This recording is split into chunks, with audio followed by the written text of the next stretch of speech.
এই ভিডিওটা একমাত্র যারা সাব্বির রহমানের লয়াল ফ্রেন্ড আছেন তারা এই ভিডিওটা সাপোর্ট করবেন, আর সাব্বির রহমানের খেলা যাদের ভালো লাগে তারা এই ভিডিওটা সবার মাঝে ছড়িয়ে দিবেন, ঠিক আছে? সাব্বির রহমানকে ঢাকা ক্যাপিটালস দলে নিচ্ছে না, বাংলাদেশের প্রায় 70% লোকের আবেগ নিয়ে খেলতেছে ঢাকা ক্যাপিটালসের চেয়ারম্যান আর সাকিব খান। কেন সাব্বির রহমানকে দল নিচ্ছে না? সাব্বির রহমানের ফ্যান বেসটা দেখিয়ে দিতে হবে। যেখানে সাব্বির রহমানকে দল নিচ্ছে না সেখানে আমরাও নাই। বিপিএলে চেয়ে আরো ভালো ভালো দল পড়ে আছে, আমরা একমাত্র সাব্বির রহমানের কারণে ঢাকা ক্যাপিটালসকে সাপোর্ট করতেছি, নট কিন্তু লিটন দাস, নট তানজিন তামিম।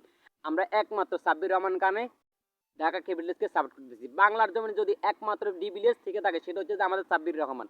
বাংলার জমিনে যদি একমাত্র ডিভিলিয়ার্স থেকে থাকে সেটা হচ্ছে সাব্বির রহমান, যদিও একমাত্র বিরাট কোহলি থেকে থাকে সেটা হচ্ছে সাব্বির রহমান। ধোনি নিজেই কিন্তু সাব্বির রহমানকে বিরাট কোহলির সাথে তুলনা দিয়েছে এক সময়, ঠিক আছে? আপনারা সেই সাব্বির রহমানের ফ্যান আর আমরাও সেই সাব্বির রহমানের ফ্যান, আর ঢাকা ক্যাপিটালস আমাদের আবেগ নিয়ে খেলতেছে। আমি এই জিনিসটাই বুঝি না, এত ভালো ফর্মে থাকার পরও সাব্বির রহমানকে তারা দলে নিচ্ছে না কেন, আমি এটাই তো বুঝতে পারতেছি না।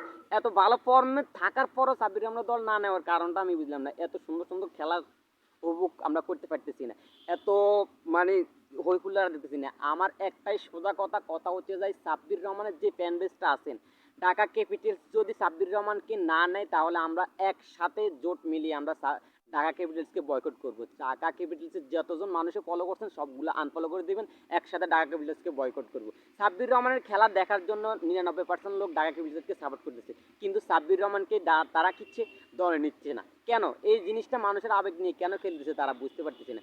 তুমসে ভিডিওটা শেয়ার করবেন, আর সাব্বির রহমান ফ্যান বেস হিসেবে আমরা কি করতে পারি সেটাও দেখাই দিবেন। আসসালামু আলাইকুম, সবাই ভালো থাকবেন।